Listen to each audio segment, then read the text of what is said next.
Hi friends, welcome back to my channel. ఈరోజు ఉన్నటువంటి educational updates అదేవిధంగా కరెంట్ అఫైర్స్ను పరిశీలిద్దాం. నా ఛానల్ని మొదటిసారిగా చూస్తున్న వారు ఛానల్ని సబ్స్క్రైబ్ చేసుకోండి.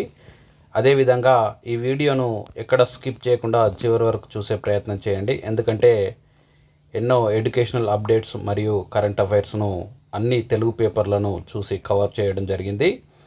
మరి మీ ఫ్రెండ్స్కు కూడా షేర్ చేస్తే వారికి కూడా ఉపయోగకరంగా ఉంటుంది.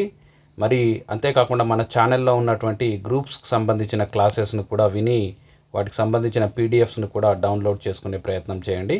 మరి ఈరోజు ఉన్నటువంటి ఎడ్యుకేషనల్ అప్డేట్స్ పరిశీలిద్దాం. ఈ వీడియోను చూస్తున్న వారు ఖచ్చితంగా లైక్ చేయండి. ముందుగా చూడండి, ఎమ్మెల్యే కోట ఎమ్మెల్సీ ఎన్నికలకు నగారా, 5 స్థానాలకు ఈసీ షెడ్యూల్ విడుదల. ఎమ్మెల్యే కోటాకు సంబంధించి ఎమ్మెల్సీ ఎన్నికలకు కేంద్ర ఎన్నికల సంఘం షెడ్యూల్ విడుదల చేసింది. మార్చి 29తో పదవీ కాలం ముగియనున్న 5 స్థానాలకు మార్చి 20న ఎన్నికలు నిర్వహించనున్నట్టు పేర్కొంది. మార్చి 24 లోపు ఎన్నికల ప్రక్రియ పూర్తి చేయనున్నట్టు సోమవారం ప్రకటించింది. ఎమ్మెల్సీలు మహమ్మద్ అలీ, సత్యవతి రాథోడ్, షేరి సుభాష్ రెడ్డి, ఎగ్గే మల్లేశం, మీర్జా రియాజుల్ హసన్ పదవీ కాలం మార్చి 29తో ముగియనున్నట్టు పేర్కొంది. ఇక్కడ మరి మరోవైపు ఏపీలోనూ 5 స్థానాలకు ఈసీ ఎలక్షన్ షెడ్యూల్ విడుదల. ఎమ్మెల్సీ స్థానాలకు సంబంధించి ఇక్కడ ఎమ్మెల్యే కోటా కింద ఉన్నటువంటి ఎమ్మెల్సీ స్థానాలకు సంబంధించి నోటిఫికేషను ఎలక్షన్ కమిషన్ రిలీజ్ చేయడం జరిగింది. నోటిఫికేషన్ మార్చి 3న రావడం జరుగుతుంది. నోటిఫికేషన్ గడువు మార్చి 10, పరిశీలన మార్చి 11, నామినేషన్ల ఉపసంహరణకు మార్చి 13, పోలింగ్ మార్చి 20 తారీఖు, లెక్కింపు కూడా మార్చి 20 సాయంత్రం 5 గంటల నుంచి లెక్కింపు ప్రారంభమవుతుందంటూ మార్చి 24 నాటికి ఎన్నికల ప్రక్రియను పూర్తి చేయడం జరుగుతుందంటూ అక్కడ ఇవ్వడం జరిగింది. ఇక్కడ మరొక ఎడ్యుకేషనల్ అప్డేటు మనం చూడొచ్చు. కాంట్రాక్ట్ లెక్చరర్ల రెగ్యులరైజ్పై స్టేటస్ కో, హైకోర్టు ఇచ్చిన తీర్పుపై సుప్రీంకోర్టు నిర్ణయం. రాష్ట్రంలో కాంట్రాక్ట్ లెక్చరర్ల క్రమబద్ధీకరణపై హైకోర్టు ఇచ్చిన తీర్పుపై సుప్రీంకోర్టు స్టేటస్ కో విధించింది. యథాతథ స్థితిని కొనసాగించవచ్చని స్పష్టం చేసింది. కాంట్రాక్టు ఉద్యోగులను క్రమబద్ధీకరించిన జీవో 16పై హైకోర్టు ఇచ్చిన తీర్పుపై కొందరు సుప్రీంకోర్టును ఆశ్రయించారు. సోమవారం కేసును విచారించిన సుప్రీంకోర్టు స్టేటస్ కోను జారీ చేసినట్టు అధ్యాపక సంఘాల నేతలు శ్రీనివాస్, సురేష్ మరి వెల్లడించారంటూ ఇక్కడ కాంట్రాక్ట్ లెక్చరర్లపైన హైకోర్టు ఇచ్చినటువంటి ఉత్తర్వులపైన సుప్రీంకోర్టు స్టేటస్ కోను విధించిందని ఇక్కడ మనము చూడవచ్చు. నెక్స్ట్ చూసినట్టయితే, పంచాయతీ కార్యదర్శులకు పదోన్నతులు కల్పించండి. ఫోరం రాష్ట్ర అధ్యక్షులు చిలుక కరుణాకర్. గ్రామ పంచాయతీ కార్యదర్శులకు పదోన్నతులు కల్పించాలని ఫోరం రాష్ట్ర అధ్యక్షులు చిలుక కరుణాకర్ కోరారు. సోమవారం ఒక ప్రకటన విడుదల చేశారు. కొన్ని సంవత్సరాలుగా పదోన్నతులు లేక అదే స్థాయిలో కొనసాగుతున్నారంటూ మరి పంచాయతీ సెక్రటరీలకు ప్రమోషన్స్ కల్పించాలని కోరుతున్నట్టుగా న్యూస్ మనం చూడవచ్చు. నేటితో ముగియనున్న జేడబ్ల్యూ మెయిన్ ఫేజ్ 2 దరఖాస్తు గడువు. దేశంలోని IIIT, NITలో బీటెక్ కోర్సులో ప్రవేశాల కోసం జాతీయ స్థాయిలో నిర్వహించే జాయింట్ ఎంట్రన్స్ ఎగ్జామినేషన్ 2025కి సంబంధించి మెయిన్ ఫేజ్ 2 దరఖాస్తుల ప్రక్రియ నేటితో ముగియనుంది. మరి దరఖాస్తుల ప్రక్రియ ఈ నెల 1 నుంచి ప్రారంభం కాగా నేటితో దరఖాస్తు గడువు ముగియనున్నట్టు NTA పేరు ప్రకటించిందంటూ ఇక్కడ చూడవచ్చు. మరి జేడబ్ల్యూ మెయిన్స్ ఫేజ్ 2కి దరఖాస్తు ఈ రోజుతో ముగియనున్న నేపథ్యంలో అభ్యర్థులు గమనించాలా. నెక్స్ట్ మార్చి 1 నుంచి లాసెట్ అప్లికేషన్లు మరియు అదేవిధంగా మార్చి 3 నుంచి ఈసెట్ అప్లికేషన్లు అంటూ ఇక్కడ మనకు నోటిఫికేషన్లకు సంబంధించిన వార్తను మనం చూడొచ్చు. రాష్ట్రంలో లాసెట్, PGLSET నోటిఫికేషన్ మంగళవారం రిలీజ్ కానుంది. మార్చి 1 నుంచి దరఖాస్తులు ప్రారంభం కానున్నాయని లాసెట్, PGLSET కన్వీనర్ విజయలక్ష్మి తెలిపారంటూ ఇక్కడ న్యూస్ చూడొచ్చు. మనకు వచ్చే నెల 1 నుంచి ఏప్రిల్ 15 వరకు దరఖాస్తులు చేసుకోవచ్చని పేర్కొన్నారు. ఇక్కడ మరి మార్చి 1 నుంచి లాసెట్ మరియు మార్చి 3 నుంచి ఈసెట్ అప్లికేషన్లు ప్రారంభమవుతాయంటూ మనం అక్కడ న్యూస్ చూడొచ్చు. మాకు పరీక్షొద్దు సారు, సీఎం సలహాదారులకు పాత VROల విజ్ఞప్తి. రాష్ట్ర ప్రభుత్వం కొత్తగా తీసుకురానున్న గ్రామ రెవెన్యూ వ్యవస్థను శాస్త్రీయ పద్ధతిలో రూపొందించి గతంలో VROలుగా పనిచేసిన తమను ఎలాంటి షరతులు లేకుండా తీసుకోవాలని జేఏసీ నాయకులు ప్రభుత్వాన్ని కోరారు. పరీక్షలు నిర్వహించాలని రెవెన్యూ శాఖ చూస్తోందని, ఎలాంటి ఎగ్జామ్స్ లేకుండా నేరుగా తీసుకోవాలన్నారు. సోమవారం village revenue officers joint action committee నేతలు సీఎం సలహాదారుడు వేం నరేందర్ రెడ్డిని కలిసి వినతి పత్రం సమర్పించి మరి వీఆర్ఓ వ్యవస్థను రద్దు చేయడంతో రాష్ట్రంలో ఉన్న ప్రభుత్వానికి సంబంధించిన భూములన్నీ అన్యాక్రాంతమయ్యాయని, గ్రామ రెవెన్యూ వ్యవస్థ ఉన్నప్పుడు ఒక గజం భూమి కూడా భూ కబ్జాదారుల చేతుల్లోకి వెళ్ళలేదని, మరి ఇక్కడ వీఆర్ఓ వ్యవస్థను వారి వీఆర్ఓలను ఎలాంటి ఎగ్జామ్ లేకుండా పాత వీఆర్ఓలను యథాతథంగా తీసుకోవాలని వారు కోరుతున్నట్టుగా ఇక్కడ మనం న్యూస్ చూడవచ్చు. నెక్స్ట్ 10th మార్కులను ఎట్లిద్దాం, విద్యాశాఖ అధికారుల సమీక్ష. ఈ ఏడాది నుంచి 10th మార్కుల విధానంలో మార్పులు రావడంతో కొత్త విధానంపై స్కూల్ ఎడ్యుకేషన్ అధికారులు సోమవారం చర్చించారు. ఇప్పటి వరకు మార్కులతో సంబంధం లేకుండా గ్రేడింగ్ విధానం అమల్లో ఉంది. అయితే ప్రస్తుతం ఆ విధానాన్ని ఎత్తివేశారు. దీంతో 10thలో విద్యార్థులకు వచ్చిన మార్కులను బట్టి పాస్ ఫెయిల్ అని ఇవ్వాలా అనే దానిపైన చర్చించాలి, లేదంటే first class, second class, third class పేర్లతో ఇవ్వాలా అనే దానిపైన అధికారులు సమీక్షించారు. దీనిపైన స్పష్టత రాకపోవడంతో మరోసారి సమావేశం కావాలని, మరి 10th మెమోస్ను ఏ విధంగా డిజైన్ చేయాలి, ఏ విధంగా మార్కులను ఇవ్వాలంటూ వాళ్ళు సమీక్ష సమావేశం నిర్వహించినట్టుగా ఆ వార్తను మనం చూడవచ్చు. జేడబ్ల్యూఈ మెయిన్ దరఖాస్తు గడువు నేటితో తుది గడువు అంటూ ఇంతకుముందు మనం వార్త చూసాము. మరి జేడబ్ల్యూఈకి సంబంధించి అభ్యర్థులు ఎవరైనా ఉంటే ఈరోజు అప్లికేషన్ డేటు ఈరోజుతో ముగుస్తున్నట్టుగా గమనించి మరి ఇంకా సంబంధిత అలర్ట్ కావాల్సిందిగా కోరుతూ ఉన్నాను. నెక్స్ట్ కళాశాల లాగిన్లలో ఇంటర్ హాల్ టికెట్లు విడుదలయ్యాయని ఈ న్యూస్ మనం చూడవచ్చు. ఇంటర్మీడియట్ ఎగ్జామ్కి సంబంధించిన హాల్ టికెట్లు సంబంధిత వెబ్సైట్లలో రిలీజ్ అయ్యాయని అక్కడ మనం న్యూస్ చూడవచ్చు. ఎమ్మెల్సీ ఎన్నికలకు ఏర్పాట్లు పూర్తి, 27న ఉదయం 8 గంటల నుంచి పోలింగ్ అంటూ ఇక్కడ న్యూస్ ఇవ్వడం జరిగింది. రాష్ట్రంలో 3 ఎమ్మెల్సీ ఎన్నికల పోలింగ్కు గడువు దగ్గర పడింది. మెదక్, నిజామాబాద్, ఆదిలాబాద్, కరీంనగర్ పట్టభద్రులు, అదేవిధంగా ఉపాధ్యాయ నియోజకవర్గాలు, వరంగల్, ఖమ్మం, నల్గొండ ఉపాధ్యాయ నియోజకవర్గం ఎమ్మెల్సీ స్థానాలకు ఈ నెల 27న ఎన్నికలు జరగనున్నాయి. ఈ మేరకు భారత ఎన్నికల సంఘం అన్ని ఏర్పాట్లు చేసింది. మెదక్, నిజామాబాద్, ఆదిలాబాద్, కరీంనగర్ ఉపాధ్యాయ నియోజకవర్గంలో మొత్తం ఓటర్లు 25,921 మంది ఉండగా పురుషులు 16,000 మంది, మహిళలు 9,000 మంది ఉన్నారు. మెదక్, నిజామాబాద్, ఆదిలాబాద్, కరీంనగర్ ఇక్కడ మరి ఎన్నికలకు సంబంధించి ఏర్పాట్లు పూర్తయ్యాయి. మరి 27న ఉదయం 8 గంటల నుంచి పోలింగ్ అంటూ ఎమ్మెల్సీ ఎన్నికలకు సంబంధించిన వార్తను మనం చూడవచ్చు. 10 మెమోలు ఎలా ఉండాలి, గ్రేడ్లను ఎత్తివేసిన నేపథ్యంలో విద్యాశాఖ చర్చ. మరి ఈసారి మెమోలు ఏ విధంగా ఇవ్వాలనేది వార్త ఇంతకుముందు మనం చూడడం జరిగింది. నెక్స్ట్ చూసినట్టయితే నేడు లాసెట్, ఈసెట్ నోటిఫికేషన్లకు సంబంధించి వార్తలు. మరి లాసెట్, ఈసెట్ నోటిఫికేషన్లు మంగళవారం విడుదల కానున్నాయి. లాసెట్కు ఆలస్య రుసుము లేకుండా మార్చి 1 నుంచి ఏప్రిల్ 15 వరకు దరఖాస్తు చేసుకోవచ్చని, జూన్ 6న ప్రవేశ పరీక్ష జరుగుతుంది. ఫలితాలను అదే నెల 25న విడుదల చేస్తారు. అదేవిధంగా ఈసెట్కు సంబంధించి మార్చి 3 నుంచి ఏప్రిల్ 19 వరకు దరఖాస్తు చేసుకోవచ్చని ఆచార్య పి చంద్రశేఖర్ తెలియజేశారు. మే 12న ఈసెట్ ఎగ్జామ్ జరుగుతుందని పేర్కొనడం జరిగింది. నెక్స్ట్ చూసినట్టయితే మరి ఈ విధంగా ఎడ్యుకేషనల్ అప్డేట్స్ ఎన్నో రావడం జరిగింది. మరి వీడియోని చివరి వరకు చూసే ప్రయత్నం చేయండి. మోడల్ పాఠశాలలో ప్రవేశాలకు దరఖాస్తు గడువు పొడిగింపు. రాష్ట్రంలోని 194 మోడల్ స్కూళ్ళలో 6వ తరగతిలో 100 సీట్లు, 7 నుంచి 10వ తరగతి వరకు ఖాళీగా ఉన్న సీట్ల భర్తీకి నిర్వహించే ప్రవేశ పరీక్షకు దరఖాస్తు చేసుకునే గడువును పొడిగించారు. వాటికి దరఖాస్తు సమర్పించే గడువును మార్చి 10 వరకు పెంచినట్టు మోడల్ స్కూల్స్ అదనపు సంచాలకులు శ్రీనివాసాచారి సోమవారం తెలిపారంటూ ఇక్కడ మోడల్ స్కూల్లో ప్రవేశాలకు సంబంధించిన దరఖాస్తు గడువు పెంచారని విద్యార్థుల యొక్క తల్లిదండ్రులు ఒకసారి అబ్జర్వ్ చేయండి. 2 కొత్త పీజీ కోర్సులకు కాళోజీ వర్సిటీ నోటిఫికేషన్. కాళోజీ ఆరోగ్య విశ్వవిద్యాలయం 2 నూతన కోర్సులను తీసుకొచ్చేందుకు రంగం సిద్ధం చేసింది. నర్సింగ్ ప్రాక్టీషనర్ ఇన్ క్రిటికల్ కేర్లో పీజీ, నర్స్ ప్రాక్టీషనర్ ఇన్ మిడ్వైఫరీలో పోస్ట్ బేసిక్ డిప్లొమా కోర్సుల్లో తొలిసారి ప్రవేశాలకు సోమవారం వర్సిటీ నోటిఫికేషన్లు జారీ చేసిందండి. 2 కొత్త కోర్సులకు మరి నర్సింగ్ కోర్సులకు సంబంధించినవి ఉన్నట్టుగా ఉంది. వాటికి సంబంధించిన పీజీ కోర్సులకు నోటిఫికేషన్ రిలీజ్ చేసినట్టుగా మనం చూడొచ్చు. నేటి నుంచి ఎప్సెట్ దరఖాస్తుల స్వీకరణ ప్రారంభం. రాష్ట్రంలో ఇంజనీరింగ్, అగ్రికల్చర్, ఫార్మసీ కోర్సుల ప్రవేశానికి నిర్వహించే ఎప్సెట్ దరఖాస్తుల ప్రక్రియ మంగళవారం సాయంత్రం నుంచి ప్రారంభం కానుందంటూ ఎప్సెట్ కన్వీనర్ ఆచార్య డీన్ కుమార్, కో కన్వీనర్ ఆచార్య విజయ్ కుమార్ రెడ్డి తెలిపారంటూ ఇక్కడ మనం న్యూస్ చూడవచ్చు. ఇతర కేటగిరీలో ఏపీ విద్యార్థులకు సైతం అవకాశం అంటూ మరి స్థానికులకు 95%, మిగిలిన 5% ఇతర రాష్ట్రాలకు సంబంధించి ఎప్సెట్ నోటిఫికేషన్ రిలీజ్ అయిందంటూ ఇక్కడ మనం న్యూస్ చూడొచ్చు. అంటే ఈ రోజు నుంచి దరఖాస్తులు ప్రారంభమవుతున్నాయంటూ ఆ వార్తను మనం అబ్జర్వ్ చేయాలా. నెక్స్ట్, మండలికి మరో నగారా, ఎమ్మెల్యే కోటాలో 5 ఎమ్మెల్సీ సీట్లకు మార్చి 20న పోలింగ్ అంటూ మనం ఇంతకుముందే చూడడం జరిగింది. షెడ్యూల్ విడుదల చేసిన ఎలక్షన్ కమిషన్ కాంగ్రెస్కు 4, బారాసకు 1 దక్కే అవకాశం. కాంగ్రెస్లో టికెట్ కోసం తీవ్రమైన పోటీ ఉండనున్నట్టు అక్కడ మనం వార్తను చూడొచ్చు.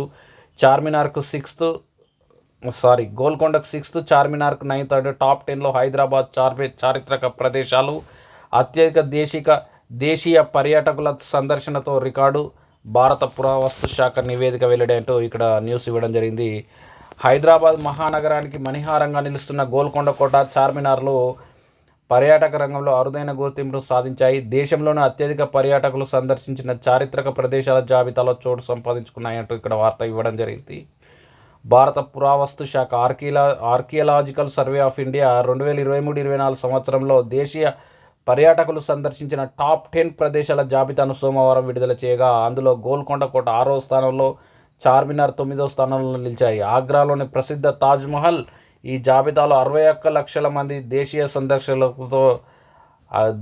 సందర్శకులతో అగ్రస్థానంలో. మరి ఈ జాబితాలో తాజ్మహల్ ఫస్ట్ ప్లేస్లో ఉండగా మన హైదరాబాద్లోని గోల్కొండ 6వ స్థానంలో, చార్మినార్ 9వ స్థానంలో నిలిచినట్టుగా వార్తను మనం చూడొచ్చు. ఉత్కంఠగా గురువుల పోరు, జోరుగా ఉమ్మడి వరంగల్, నల్గొండ, ఖమ్మం ఎమ్మెల్సీ ఎన్నికల ప్రచారం. పోటీలో 19 మంది అభ్యర్థులు: అలుగుబెల్లి నర్సిరెడ్డి, పులి నరోత్తం రెడ్డి, తర్వాత పూల రవీందర్, గాల్రెడ్డి హర్షవర్ధన్ రెడ్డి, పింగళి శ్రీపాల్ రెడ్డి అంటూ ఇక్కడ మనం న్యూస్ చూడొచ్చు. మరి ఇక్కడ టీచర్ ఎమ్మెల్సీకి సంబంధించిన ఎలక్షన్కి సంబంధించిన న్యూస్ చూడొచ్చు. ఉబకాయంపై పోరుకు ప్రచారకర్తలు ఒమర్ అబ్దుల్లా, మోహన్ లాల్ సహా 10 మంది ప్రముఖులను నామినేట్ చేసిన మోడీ. ఉబకాయం పైన ఆ పోరాటానికి చేయూతనందించేందుకు ప్రధానమంత్రి నరేంద్ర మోదీ 10 మంది ప్రముఖులను నామినేట్ చేశారు. వీరిలో జమ్మూ కాశ్మీర్ ముఖ్యమంత్రి ఒమర్ అబ్దుల్లా, వ్యాపారవేత్త ఆనంద్ మహీంద్రా, సినీ నటుడు మోహన్ లాల్, భోజ్పురి గాయకుడు నటుడు నీరాహువా, షూటింగ్ ఛాంపియన్ మను బాకర్, వెయిట్ లిఫ్టర్ మీరాబాయి చాను, ఇన్ఫోసిస్ సహ వ్యవస్థాపకుడు నందన్ నిలేకని, నటుడు ఆర్ మాధవన్, గాయని శ్రేయా ఘోషల్, సామాజిక సేవకురాలైన ఎంపీ సుధామూర్తి ఉన్నారంటూ మరి 10 మందిని ఉబకాయం పైన పోరుకు ప్రచారకర్తలుగా ప్రధాని మోదీ నామినేట్ చేశారంటూ వార్తను చూడొచ్చు.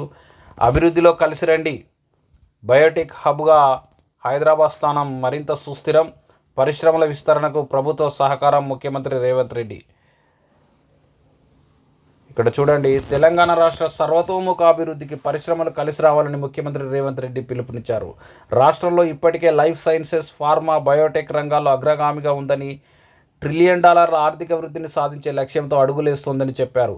చైనా +1 గమ్యస్థానంగా ప్రపంచంలోని గొప్ప నగరాల్లో ఒకటిగా హైదరాబాద్ను తీర్చిదిద్దాలనే సంకల్పంతో ప్రజాప్రభుత్వం నడుస్తుందని పేర్కొన్నారు. రాష్ట్రంలో పెట్టుబడులకు ముందుకొచ్చే పరిశ్రమల అభివృద్ధికి, దీర్ఘకాలిక విస్తరణకు ప్రణాళికలు తమ ప్రభుత్వం సహకారం అందిస్తుందని అమెరికాలోని అతిపెద్ద బయోటెక్నాలజీ కంపెనీ అమెజాన్ హైదరాబాద్లో ఏర్పాటు చేసిన న్యూ టెక్నాలజీ ఇన్నోవేషన్ సైట్ను ముఖ్యమంత్రి రేవంత్ రెడ్డి, ఐటీ పరిశ్రమల శాఖ మంత్రి దుద్దిల్ల శ్రీధర్ బాబు సోమవారం ప్రారంభించి మరి ఆ ప్రారంభోత్సవం సందర్భంగా ఈ విధమైన ప్రసంగం మరి అభివృద్ధిలో పరిశ్రమలు భాగస్వామ్యం కావాలంటూ పిలుపునివ్వడం జరిగిందంటూ ఇక్కడ మనం న్యూస్ చూడొచ్చు. నెక్స్ట్, అనుచితంగా వ్యక్తి స్వేచ్ఛలో న్యాయస్థానాలు జోక్యం చేసుకోరాదు, బెయిల్ను పునరుద్ధరిస్తూ సుప్రీంకోర్టు వ్యాఖ్య. వ్యక్తిగత స్వేచ్ఛ అనేది రాజ్యాంగం మన దేశ పౌరులకు ప్రసాదించిన అమూల్యమైన హక్కు అని సర్వోన్నత న్యాయస్థానం తెలిపింది. అటువంటి హక్కుకు భంగం కలిగించే విషయంలో కోర్టులు అప్రమత్తంగా ఉండాలని జస్టిస్ దీపాంకర్ దత్తా, జస్టిస్ మనోహర్ ధర్మాసనం స్పష్టం చేసింది. హత్య కేసులో నిందితులను ట్రయల్ కోర్టు మంజూరు చేసిన బెయిల్ను హిమాచల్ ప్రదేశ్ హైకోర్టు రద్దు చేయడాన్ని తప్పుపట్టిందంటూ ఇక్కడ మరి వ్యక్తిగత స్వేచ్ఛలో మరి న్యాయస్థానాలు అనవసరంగా పదే జోక్యం చేసుకోవడం సమంజసం కాదంటూ ఆ న్యూస్ యొక్క వార్తను మనం చూడొచ్చు. నెక్స్ట్, 9.8 కోట్ల రైతుల ఖాతాల్లోకి 22,000 కోట్ల అమౌంట్ అంటూ ప్రధానమంత్రి కిసాన్ నిధులు విడుదల చేసిన మోదీ అంటూ పీఎం కిసాన్ సమ్మాన్ నిధి పథకం కింద 19వ విడత కింద 9.8 కోట్ల మంది రైతుల ఖాతాల్లోకి 22,000 కోట్లను ప్రధాని మోదీ సోమవారం బదిలీ చేశారంటూ ఇక్కడ న్యూస్ ఇవ్వడం జరిగింది. పీఎం కిసాన్ సమ్మాన్ నిధికి సంబంధించి బీహార్లోని బాగల్పూర్లో జరిగిన ఒక కార్యక్రమంలో ఈ నిధులను విడుదల చేశారు. దేశ అన్నదాతలు తనకు గర్వకారణమని అంతకుముందు ఆయన ఎక్స్లో పోస్ట్ చేశారంటూ పీఎం కిసాన్ పథకం కింద ఇప్పటి వరకు రైతుల ఖాతాల్లో 3.5 లక్షల కోట్లు జమ చేశామని పేర్కొన్నారంటూ అక్కడ వార్తను చూడొచ్చు. తేయాకు దిశత తేయాకు దిశత దిశత తేయాకు దిశతాబ్ది ఉత్సవంలో అతిపెద్ద నృత్య ప్రదర్శనను తిలకించిన మోడీ. ప్రధాని మోదీ రెండు రోజుల పాటు అస్సాం పర్యటన నిమిత్తం సోమవారం గౌహతి అస్సాంలో తేయాక్ పరిశ్రమ ప్రారంభమై 200 సంవత్సరాలు పూర్తయిన సందర్భంగా ఇందిరాగాంధీ అథ్లెటిక్స్ స్టేడియంలో ఏర్పాటు చేసిన ఒక కార్యక్రమంలో ఆయన పాల్గొన్నారంటూ ఇక్కడ మరి తేయాకు సాగు ప్రారంభించి అస్సాంలో 200 సంవత్సరాలు అయిన నేపథ్యంలో జరిపిన ఉత్సవానికి మోడీ హాజరయ్యారంటూ ద్విశతాబ్ది ఉత్సవంలో మోడీ హాజరయ్యారంటూ అక్కడ న్యూస్ ఇవ్వడం జరిగింది. ఇక్కడ జర్మనీ ఎన్నికల్లో ప్రతిపక్ష నేత ఫ్రెడరిక్ మెర్జ్కే పట్టమంటూ ఇక్కడ న్యూస్ ఇవ్వడం జరిగింది. ఎన్నికల్లో ఆయన కూటమికి 208 స్థానాలు, ఆల్టర్నేటివ్ ఫర్ జర్మనీ పార్టీకి 152 స్థానాలు. జర్మనీ పార్లమెంట్ ఎన్నికల్లో అనూహ్య ఫలితం వచ్చింది. ప్రతిపక్ష నేత ఫ్రెడరిక్ మెర్జ్కు చెందినటువంటి Christian democratic union, Christian social union పార్టీల కూటమి ఘన విజయం సాధించిందంటూ ప్రస్తుత జర్మనీ ఛాన్సలర్ ఒలాఫ్ షోల్జ్కు చెందిన సోషల్ డెమోక్రటిక్ పార్టీ ఘోర పరాజయం చూసిందంటూ మరి ప్రతిపక్ష నేత ఫ్రెడరిక్ మెర్జ్కు పట్టం కట్టారు జర్మనీ ఎన్నికల్లో అంటూ ఇక్కడ వార్త ఇవ్వడం జరిగింది. నెక్స్ట్, ఉక్రెయిన్ నుంచి రష్యా వైదొలగాల్సిందే తీర్మానానికి ఐక్యరాజ్య సమితి ఆమోదం, భారత్ దూరం. ఉక్రెయిన్లో ఉద్రిక్తతలను రూపుమాపి యుద్ధానికి శాంతియుత పరిష్కారాన్ని చూపించాలని, బందీలను సత్వరం విడుదల చేయాలని కోరుతూ సోమవారం ఐక్యరాజ్య సమితి తీర్మానించింది. తమ భూభాగం నుంచి రష్యా సైన్యం వెంటనే వైదొలగాలనే డిమాండ్తో ఉక్రెయిన్ ఈ తీర్మానాన్ని ప్రతిపాదించగా సర్వప్రతినిధి సభ ఆమోదించింది. వెంటనే సభా ప్రాంగణం చప్పట్లో మారుమోగింది. ఓటింగ్కు అనుకూలంగా 93, వ్యతిరేకంగా 18 దేశాలు స్పందించగా భారత్ సహా 65 దేశాలు ఓటింగ్కు దూరంగా ఉన్నాయంటూ మరి ఉక్రెయిన్ నుంచి రష్యా వెంటనే వైదొలగాలని ఐక్యరాజ్య సమితి తీర్మానం చేసిందంటూ మరి ఆ తీర్మానానికి భారత్ వైదొలిగిందంటూ ఆ తీర్మానానికి సంబంధించిన ఓటింగ్ నుంచి భారత్ వైదొలిగిందంటూ అక్కడ వార్త ఇవ్వడం జరిగింది. 10 ఏళ్లలో భారత్ యూకే వాణిజ్యం మూడింతలు.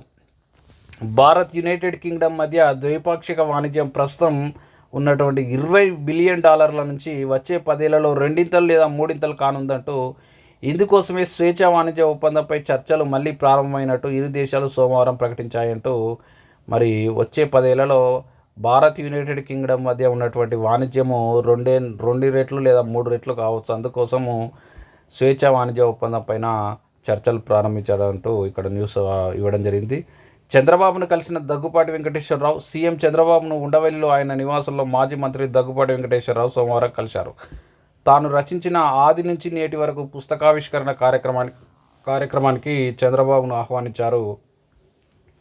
ఈ కార్యక్రమానికి ఇప్పటికే మాజీ ఉపరాష్ట్రపతి వెంకయ్యనాయుడు, కేంద్ర ఆర్థిక మంత్రి నిర్మలా సీతారామన్ను సైతం ఆహ్వానించారంటూ ఇక్కడ చూడొచ్చు.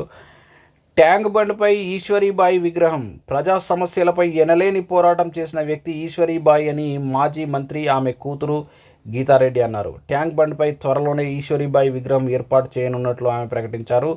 ఈశ్వరీబాయి జయంతి వర్ధంతిని రాష్ట్ర ప్రభుత్వం అధికారికంగా నిర్వహిస్తున్న సందర్భంగా సర్కార్కు కృతజ్ఞతలు తెలియజేశారు. సోమవారం రవీంద్ర భారతిలోని భాషా సాంస్కృతిక శాఖ ఈశ్వరీబాయి మెమోరియల్ ట్రస్ట్ ఆధ్వర్యంలో ఈశ్వరీబాయి 34వ వర్ధంతి కార్యక్రమం జరిగింది. ఈ సందర్భంగా centre for global development director professor సైమన్కు Eshwari Bai memorial award 2025ని Geeta Reddy అందజేశారంటూ మరి గీతారెడ్డి మదర్ అయినటువంటి ఈశ్వరీబాయి మరి తెలంగాణ ఉద్యమంలో కూడా తొలిదశ తెలంగాణ ఉద్యమంలో కూడా పాల్గొన్న నాయకురాలు.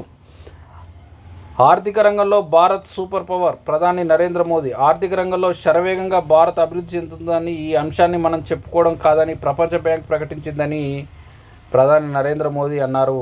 ఇక్కడ మధ్యప్రదేశ్ రాజధాని భోపాల్లో జరుగుతున్న గ్లోబల్ ఇన్వెస్టర్ సమ్మిట్లో సోమవారం పాల్గొని ప్రసంగించిన సందర్భంగా ఆయన మరి ఆర్థిక రంగంలో భారత్ సూపర్ పవర్గా ఎదుగుతుందంటూ వ్యాఖ్యానించినట్టు చూడొచ్చు.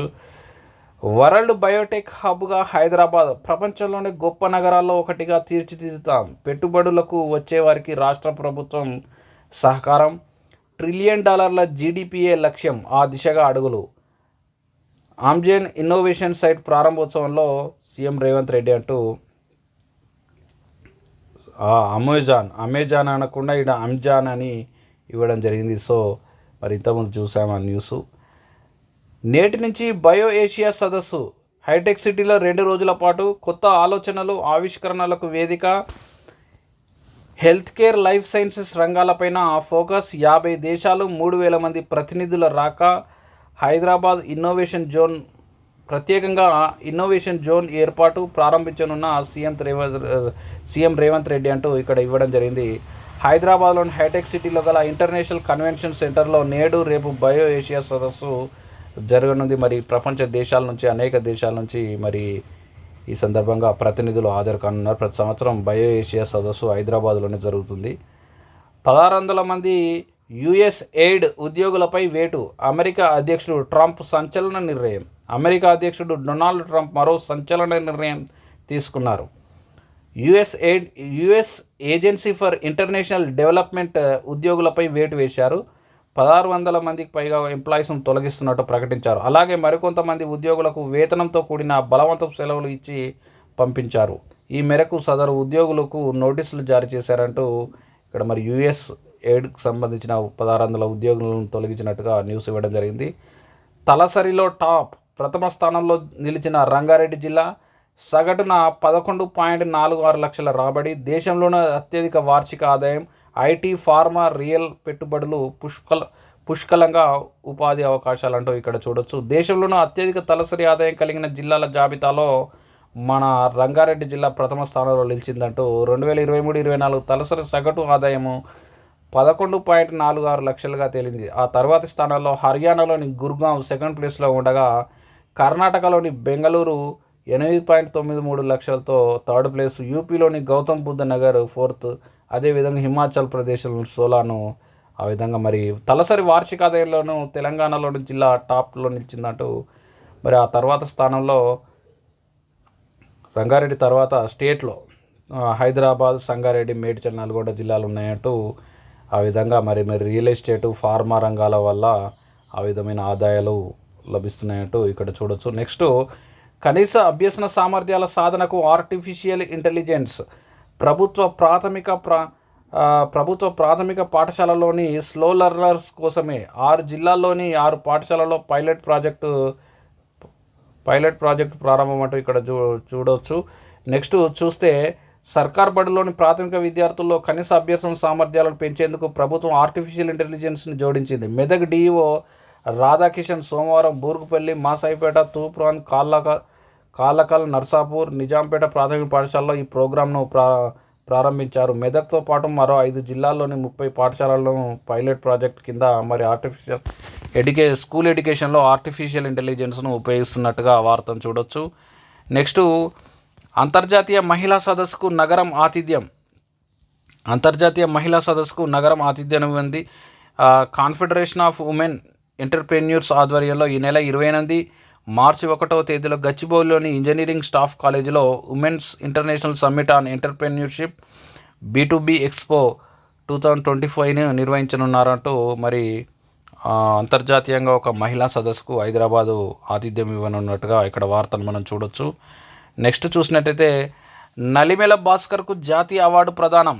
ఆధునిక తెలుగు సాహిత్యంలో పరిశోధకుడిగా, బహుభాషావేత్తగా, అనువాదకుడిగా, రచయితగా విశేష సేవలందించిన డాక్టర్ నలిమెల భాస్కర్కు 2025 సంవత్సరానికి ప్రతిష్టాత్మకమైన మగ్దుమ్ మొయినుద్దీన్ జాతీయ అవార్డును ప్రదానం చేశారు. సోమవారం సిటీ కళాశాలలోని ఏర్పాటు చేసిన కార్యక్రమంలో పొట్టి శ్రీరాములు తెలుగు విశ్వవిద్యాలయం ఉపాధ్యక్షులు ఆచార్య వెలదండ నిత్యానందరావు ఈ అవార్డును ప్రదానం చేశారంటూ ఇక్కడ మనం న్యూస్ చూడొచ్చు.